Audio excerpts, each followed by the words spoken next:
Hello guys, my name is Vikram. Welcomes you to strive for progress. Topic आपको पता लग गया होगा। इसमें सबसे पहले हम फॉर्मूला के ऊपर डिस्कस करेंगे, उसके बाद हम करेंगे इसके क्वेश्चंस, क्योंकि क्वेश्चन में कौन सा फॉर्मूला पुट करना है ये हमें नहीं पता लगता और हमारा आंसर हो जाता है रॉन्ग। तो सबसे पहले यही देखते हैं। चलिए, फर्स्ट हमारा जो फॉर्मूला है वो है ट्राइंगल के ऊपर, जिसका हमें एरिया फाइंड करना होता है। तो ट्राइंगल हमारा ये है जिसमें बेस उसका ये वाला होता है और हाइट उसकी होती है ऊपर वाली, जिसको मैंने एच से डिनोट कर दिया। तो इसका एरिया का फॉर्मूला क्या होता है? Half into base into height. और अगर क्वेश्चन में हमें हाइट दी ना हो और हमें तीनों की तीनों साइड की वैल्यू दे रखी हो तो फॉर्मूला लगेगा s into s minus a into s minus b into s minus c का रूट।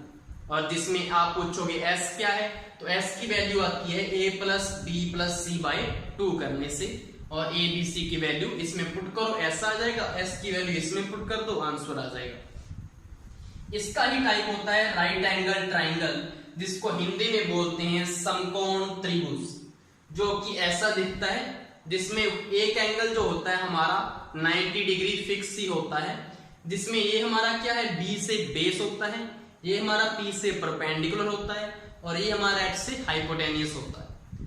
तो इसमें होता है क्या है, इसका जो एरिया का फॉर्मूला है सेम ही होता है जो ऊपर हमने लिखा था, हाफ इंटू बेस, B से बेस इंटू हाइट, ये हमारी हाइट होगी। और अगर हमें इसमें कई बार क्वेश्चन ऐसे आ जाता है कि ये दो साइडें दी होती हैं और तीसरी साइड फाइंड करनी होती है, तो इसके लिए फॉर्मूला क्या होता है इसका? हाइपोटेनियस का स्क्वायर H का square equal to perpendicular square plus base का स्क्वायर b का स्क्वायर। और अगर इसको हिंदी में बताऊं तो h का मतलब होता है कर्ण, p का होता है लंब और b का क्या होता है? आधार होता है। बेस आधार, लंब परपेंडिकुलर और h हाइपोटेनियस क्या होता है? कर्ण होता है। तो कर्ण स्क्वायर इज इक्वल टू लंब स्क्वायर प्लस आधार स्क्वायर। नेक्स्ट इसका टाइप होता है एक आइसोस्केल्स ट्राइंगल का टाइप है, आइसोस्केल्स ट्राइंगल, जिसको बोलते हैं समद्विबाहु। मतलब सम का मतलब समान, द्विबाहु दो भुजाएं। तो दो साइडें इसकी क्या होती हैं? इक्वल होती हैं, और एक क्या होती है? डिफरेंट होती है। जैसे कि मैंने ये ट्राइंगल बना रखा है आपके सामने, जिसमें ये दोनों साइड क्या होती है? इक्वल वैल्यू होती है और इसकी क्या होती है? डिफरेंट। इसको मैंने तभी क्या लिखा, इसको a और a लिखा और इसको लिख दिया c। अब इसका अगर एरिया का फॉर्मूला निकालना हो हमें, तो इसका फॉर्मूला क्या है? c बाई 4 इंटू में 4a² माइनस c² का रूट। ये आपको डायरेक्ट फॉर्मूला याद रखना है, सीधा इसमें वैल्यू पुट करनी है, जिसमें c क्या हमारी जो डिफरेंट वाली होती है, जो दोनों से अलग होती है ना वैल्यू, वो होती है, और a क्या होती है? जो सेम वैल्यू होती है दोनों। नेक्स्ट हमारा इसका टाइप होता है इक्विलेटरल ट्राइंगल, जिसको बोलते हैं समबाहु, जिसकी तीनों की तीनों साइड क्या होती हैं? इक्वल होती हैं। तो ये मैंने ट्राइंगल बना रखा है s और s, तीनों साइडों की वैल्यू क्या है? s ले ली। तो एरिया का फॉर्मूला क्या आ जाएगा? √3/4 इंटू साइड का स्क्वायर। s का मतलब क्या है? साइड, उसकी भुजा। तो ये इसका फॉर्मूला होता है। ये आपको सारे के सारे ट्राइंगल के फॉर्मूले हैं। नेक्स्ट हमारा जो है वो है रेक्टेंगल, जिसको बोलते हैं आयत, और इसका एरिया का फॉर्मूला क्या होता है? l होता है लेंथ और b होती है ब्रेड्थ, चौड़ाई। तो यहां से आपको ये शेप मिल रही है, l यहाँ पे लेंथ है और b क्या है? ब्रेड्थ है। इस टाइप का हमारा क्या होता है? रेक्टेंगल होता है, जिसका एरिया का फॉर्मूला मैंने बता दिया। नेक्स्ट है पेरीमीटर। पेरीमीटर क्या होता है? जो उसका चारों तरफ से उसका जो होता है परिमाप, यहां से लेकर यहां तक, यहां से लेकर यहां, ये वाला इसका क्या है? पैरामीटर है। तो कैसे आएगा पैरामीटर? सीधा ये सिंपल है कि अगर इस लेंथ को मैं इस लेंथ में ऐड कर दूं, इस ब्रेड्थ को इस ब्रेड्थ में ऐड कर दूं, तो टोटल क्या आ जाएगा? हमारा पैरामीटर आ जाएगा। तो 2l और 2b, तो 2 कॉमन ले लिया उसने, तो 2l प्लस b हमारा क्या आ जाएगा?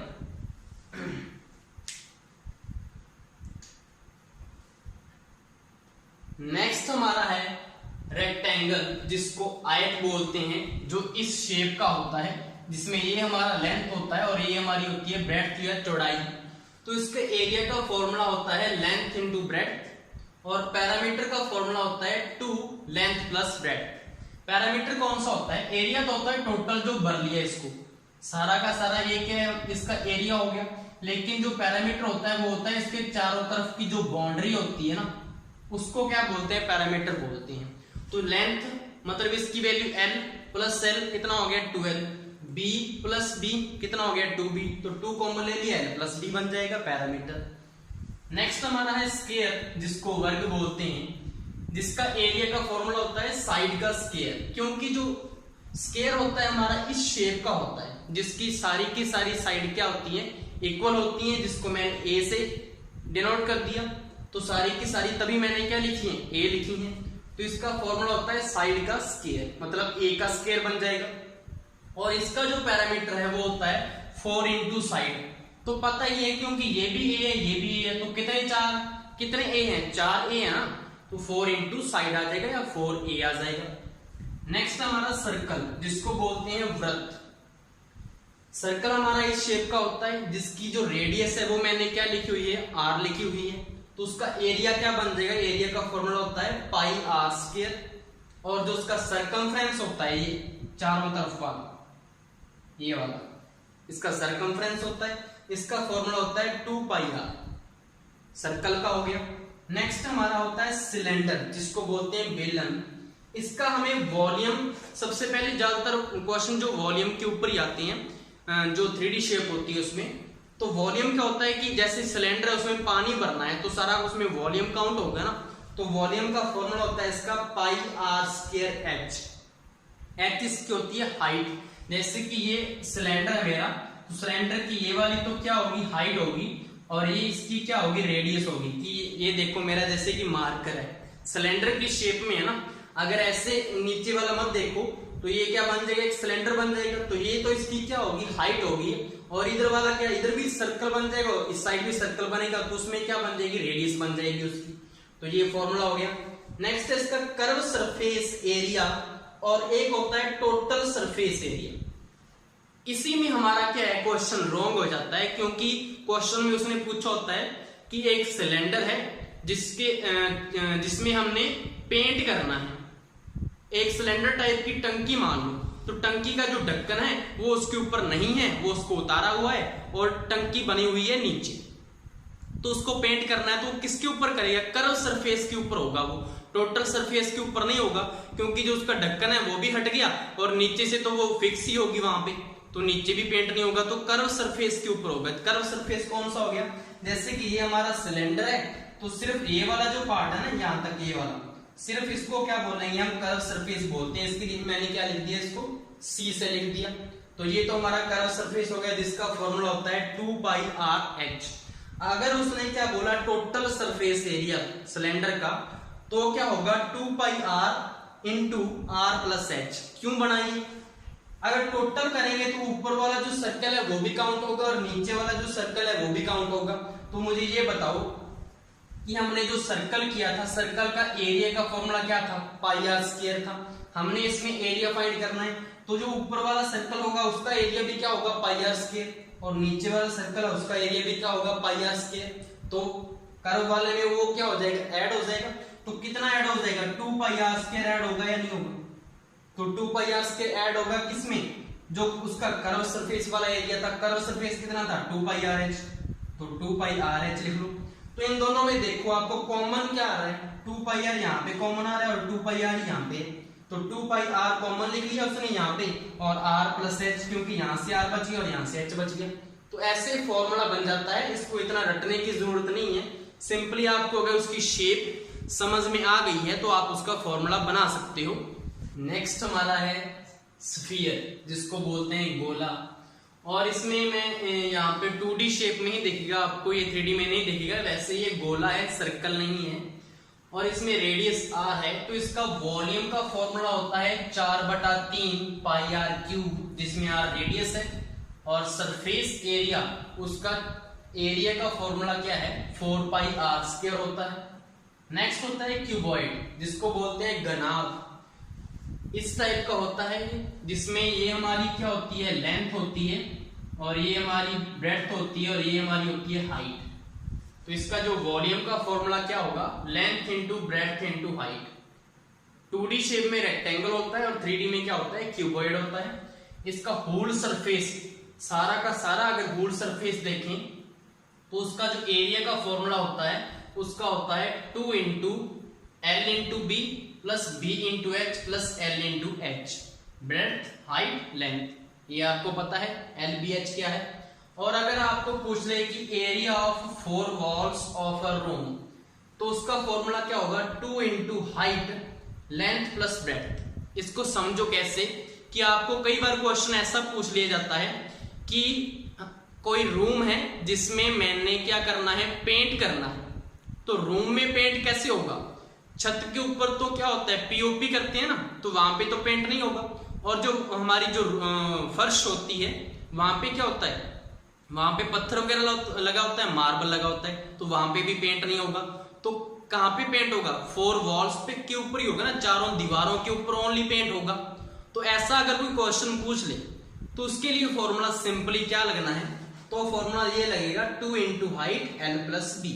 तो कौन सा कम हो गया, एक तो छत वाला एरिया कम हो गया और एक फर्श वाला एरिया कम हो गया। तो मतलब लेंथ इंटू ब्रेड्थ तो किसकी थी, फर्श की, और लेंथ इंटू ब्रेड्थ थी किसकी थी, छत की थी, तो वो दोनों कट गए यहां से। इस वाले फॉर्मूले से क्या क्या कट गया, एक तो लेंथ इंटू ब्रेड्थ ये कट गया और एक ऊपर वाला एक और कट गया, तो यहां से ये कम हो गया formula 2 into height plus breadth बन गया। नेक्स्ट उसके बाद है हमारा क्यूब जो है घन, इसका वॉल्यूम का फॉर्मूला ही आपको याद रखना है। ये जैसे हमारा वर्ग होता है 2D में और ये 3D में क्या होता है क्यूब होता है, जिसका वॉल्यूम होता है साइड का क्यूब। साइड जैसे मान लो इसकी A है तो सारी के साइड इसकी क्या होगी, इक्वल होंगी, इसका साइड का क्यूब करेंगे तो वॉल्यूम आ जाएगा।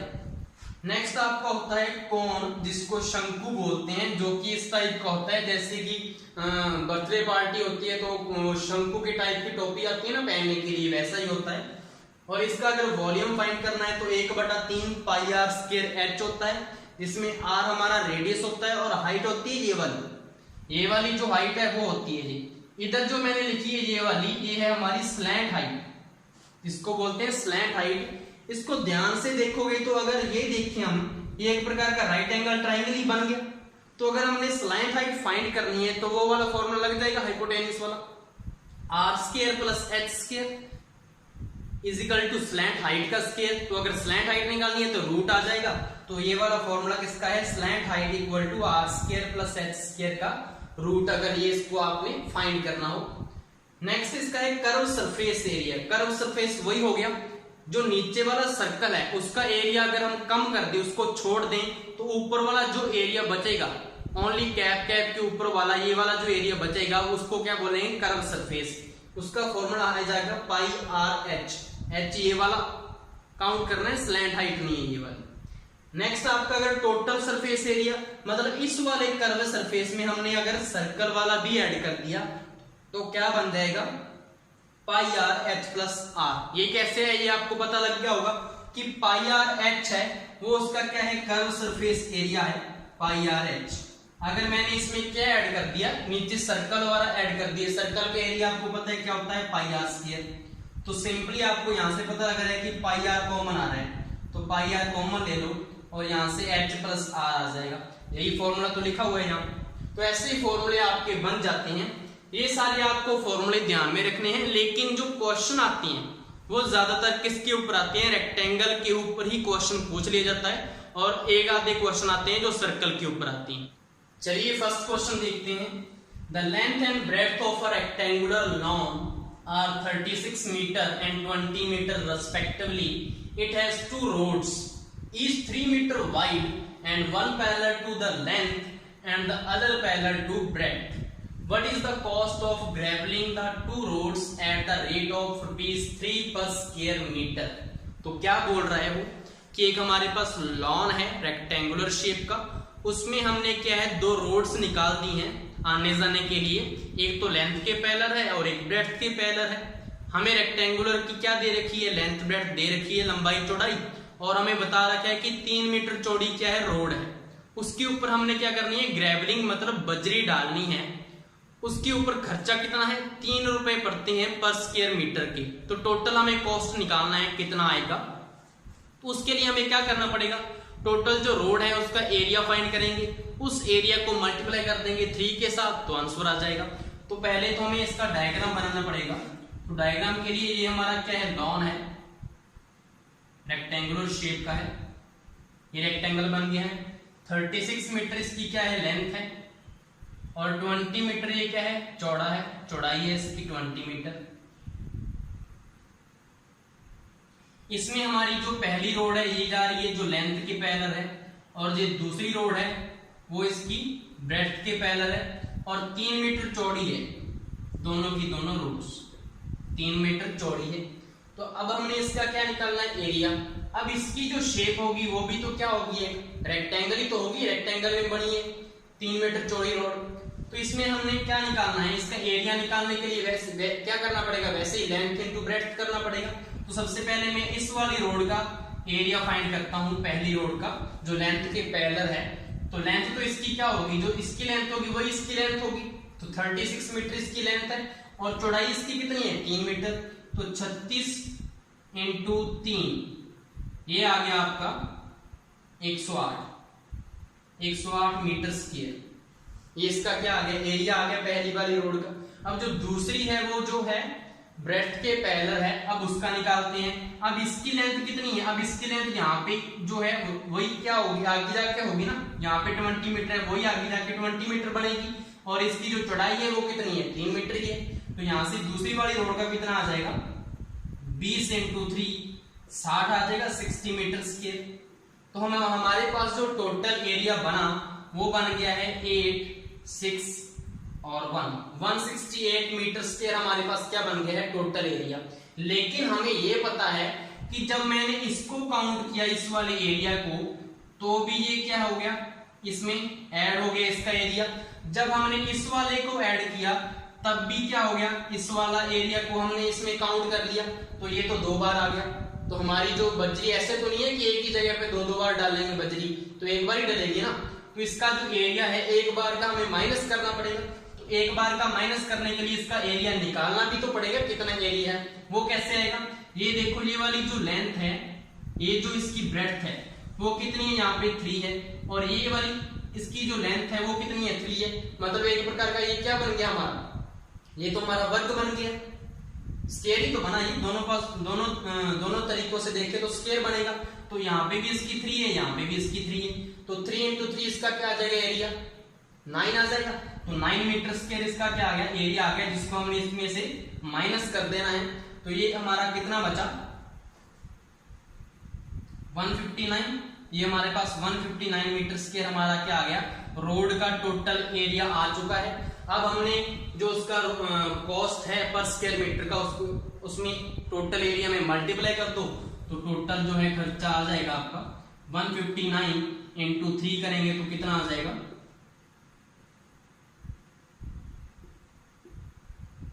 477 रुपीज हमारा क्या आ जाएगा, इसके ऊपर खर्चा आ जाएगा टोटल इन रोड्स के ऊपर अगर हमने बजरी डालनी है। नेक्स्ट हमारा क्वेश्चन है, the radius of a spherical tank is 21 metre, what is the cost of painting the tank at the rate of ₹2 per square metre. तो हमारे पास वही एक टंकी है स्फेरिकल गोलाकार शेप की, जैसे फुटबॉल रखी होती है ना घर के ऊपर, देखा होगा आपने। तो उसके ऊपर पेंट करना है, जिसका खर्चा बताया हुआ है उसने, पर स्क्वायर मीटर कितना लेंगे, 2 रुपए लेंगे। तो टोटल उसने जो पेंट करना है टंकी के ऊपर कितना खर्चा आएगा उसके ऊपर, वो हमने फाइंड करना है। तो इसके लिए सिंपली हमें उसका क्या फाइंड करना पड़ेगा, वॉल्यूम तो नहीं फाइंड करना पड़ेगा, हमने उसमें पानी थोड़ी भरना है, हमने उसके ऊपर चारों तरफ जो है पेंट करना है। तो सरफेस एरिया वाला फॉर्मूला लगेगा। तो सरफेस एरिया वाला फॉर्मूला क्या था, 4πr², ये वाला फॉर्मूला लगेगा स्फीयर में जो हमने पेंट करना है। इसमें हम क्या कर देंगे, मल्टीप्लाई कर देंगे 2 रुपए का, तो हमारा आंसर आ जाएगा। तो इसमें पुट करो वैल्यूज, 4 इंटू पाई की वैल्यू होती है 22/7। रेडियस कितनी दे रखी है टैंक की, 21 मीटर, तो 21r² है, तो 21 एक और आ जाएगा, इंटू में 2, तो 7 किया 21, इसको सॉल्व कर लो, 4 किया 12, 12 दूना 24, तो 22 इंटू 24 इंटू 21। अब इसको मल्टीप्लाई तो करना पड़ेगा ही, तो 24 इंटू 22 कितना आएगा, 24 दूना 48 और 24 दूना 48, 8 8 4 12, दुआ 4 1 5, 528 को 21 से करना है तो 528 से आ जाएगा पहले तो। अब 2 से करेंगे तो 2 8 16, 2 दूना 4 1 5, 2 5 10, 8 6 2 8, 5 5 10, 11 0 88, तो 11,088 रुपए उसका क्या आ जाएगा, खर्चा आ जाएगा टैंक के ऊपर पेंट करने का। और जो हम क्या बोल रहे हैं कि उसको छोड़ यार, कोई टंकी की हमने पेंट नहीं करना, इतने रुपए हमारे पास नहीं है, चला जाए ऐसे ही बढ़िया लग रही है, तो उसको भगा देंगे, इसके इतना खर्चा आएगा। तो ये आपका था क्वेश्चन। नेक्स्ट हमारा क्वेश्चन है, what will be the radius of a circle whose area is 6 times of circumference of the circle. तो हमें सर्कल की रेडियस फाइंड करनी है जिसका जो एरिया है वो 6 गुना है उस सर्कल के सर्कमफ्रेंस से। इसको हम सिंपली हमें फॉर्मूला पुट करना है। एरिया का फॉर्मूला होता है पाई आर स्क्वायर, वो किसका है, 6 गुना है किसका, सर्कमफ्रेंस। सर्कमफ्रेंस का फॉर्मूला क्या होता है, 2 पाई आर। तो इसको सिंपली सॉल्व करना है तो pi r square is equal to 6 गुना 12 पाई आर आ जाएगा, यहां से ये पाई कट गया, एक आर से एक कट गया, तो आर इज इक्वल टू क्या आ गया हमारा 12 मीटर, क्या उसकी रेडियस होगी सर्कल की। लास्ट हमारा क्वेश्चन है, pasting a wallpaper on walls of a room at the rate of ₹3 per square meter requires total ₹3,000 if the length and breadth of the room is 15 meter and 25 meter respectively. What is the height of the room? तो उसने क्या बोला है कि एक room है जिसकी दीवारों के ऊपर उसने वॉलपेपर लगा दिया, कितने रुपए के ऊपर, 3 कितना है हमारा 3 पर स्क्वायर मीटर के ऊपर, और उसको 3,000 रुपए का खर्चा पड़ा। तो और उसने क्या बोला हुआ है कि जो रूम है उसकी लेंथ और ब्रेड्थ उसने दे रखी है, तो हमसे पूछा है कि उसकी हाइट कितनी होगी, तो ये उसने थोड़ा घुमा के दे दिया। तो सबसे पहले तो हमें इसमें ये देखना है कि फॉर्मूला लगेगा कौन सा एरिया का, फिर हमने ये देखना है कि शेप कौन सी है, तो सब कुछ ध्यान में रख के करना है इसको। हमें जो रूम दे रखा है वो ऐसा तो है नहीं है कि वो क्यूब होगा, क्योंकि अगर क्यूब होता तो उसकी वो ऐसा ना देता कि लेंथ उसकी 15 है और ब्रेड्थ उसकी 25 है, फिर तो साइड सारी क्या होती, सेम होती। तो मतलब ये क्या है, हमारा क्यूबॉइड है, रूम हमारा कैसा है, क्यूबॉइड है, ये इससे पता लग गया। तो फॉर्मूला कौन सा लगेगा, एक तो क्यूबॉइड का लगेगा, और लगेगा कौन सा, उसने क्या बोला है, जो वॉलपेपर है उसने किसके ऊपर लगाया है, वॉल्स के ऊपर, दीवारों के ऊपर लगाया है। मतलब हमें जो ऊपर वाली जो छत होती है और जो नीचे वाली जो फर्श होती है उसके ऊपर उसने वॉलपेपर नहीं लगाना, तो जो टोटल वाला फॉर्मूला है सरफेस एरिया का वो इसमें नहीं लगेगा। कौन सा लगेगा, 4 वॉल्स वाला। तो जो मैंने आपको बताया था, तो 4 वॉल्स का फॉर्मूला क्या होता है, 2 into height L plus B, ये एरिया का फॉर्मूला होता है। अगर हमारे पास 4 वॉल्स दी हो, ये एरिया का फॉर्मूला हो गया। अब हमें उसके आगे लेंथ और ब्रेड्थ दे रखी है और हाइट की वैल्यू पूछी है क्या आएगी। हमें जो खर्चा दे रखा है टोटल वो दे रखा है 3,000 रुपए। हम क्या करते होते हैं पीछे वाले क्वेश्चन में, एरिया फाइंड करती हैं, एरिया में जितना रेट है हमारा उसका मल्टीप्लाई करते हैं तो हमारा खर्चा आता है। हम क्या करते होते हैं, एरिया में 3 मीटर का अगर मल्टीप्लाई करेंगे तो क्या आएगा, हमारा 3,000 रुपए खर्चा आ जाएगा उसके ऊपर वॉलपेपर लगाने का। तो अब हमने क्या करना है, अब हमने एरिया में से हाइट की वैल्यू निकालनी है। अब हमें ये तो दे ही रखा है 3,000, तो अब हम क्या करेंगे, एरिया इज इक्वल टू 3,000/3 और यहाँ पे एरिया का फॉर्मूला लगाएंगे और हाइट की वैल्यू आ जाएगी। चलिए पुट करते हैं, तो 2 इंटू में हाइट तो हाइट ही रहेगी, लेंथ की वैल्यू हमें दे रखी है 15 मीटर और ब्रेड्थ दे रखी है हमें 25 मीटर, इक्वल टू क्या आएगा, ये 3,000/3 क्या आ जाएगा, वो एरिया ही तो आ जाएगा ना। तो यहां से इसको सॉल्व कर लो, तो यहां से आएगा 2 हाइट इज इक्वल टू, ये 40 आ गया, इज इक्वल टू ये अपना आ गया 1000, तो यहां से हाइट इज इक्वल टू आ जाएगी 1000/80, यही आ जाएगा। तो यहां से ये इससे ये कट गया, इसको सॉल्व कर लो, 4 दूना 8, 25 चौका 100, तो 2 को 25 से डिवाइड करेंगे तो क्या आएगा 12 दूना 24 और 5 तो 12.5 आ जाएगी। ये हमारा क्या है, हाइट की वैल्यू आ गई। 12.5 मीटर का क्या है, वो रूम की हाइट है। आई होप सो ये सारे के सारे क्वेश्चन आपको समझ में आ गए होंगे। इसमें मैंने कुछ जो क्वेश्चन है खुद मैंने डिजाइन किए हैं, क्योंकि जो बुक होती है ना जिसमें ये क्वेश्चन दिए होते हैं उसमें सारे के सारे क्वेश्चन आपको रेक्टेंगल के ऊपर दिए हुए हैं। तो मैंने इसको थोड़ा डिजाइन भी किया था और आपको अच्छे से समझाया भी, क्योंकि आप बोलोगे फॉर्मूले तो आपने इतने सारे करवा दिए और सारे क्वेश्चन किसके ऊपर करवा रहे हो, रेक्टेंगल के ऊपर करवा रहे हो, तो उसका कोई फायदा नहीं था। तो आपको ये समझ में आ गया होगा। Thank you.